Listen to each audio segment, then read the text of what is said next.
What's up homies, it's your homeboy Homerostatic.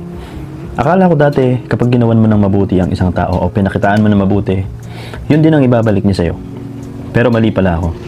Ang tao, magre-react yan or kikilos yan base sa kung ano yung nakasanayan niya.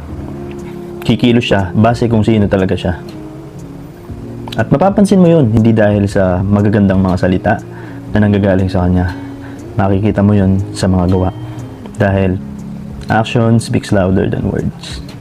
Kahit ano palang pilit mo, hanggat hindi nagsisimula sa sarili ng isang tao ang pagbabago, hindi yun mangyayari.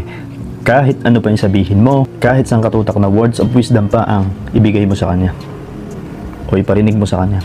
Nakakalungkot lang dahil ang saklap nito, kahit anong effort mo, kahit anong care mo sa isang tao, kapag hindi ikaw yung itinadhana ng nasa taas na magpabago sa tao na yon, wala kang magagawa. Magbabago lang ang isang tao kapag niloob na ng Diyos or merong isang tao na magpaparealize sa kanya nun.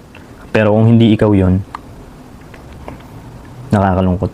Huwag mo na lang ipilit. Masasayang lang yung effort mo. Pero ganun pa man, stay kind. Yun lang homies. Sayonara.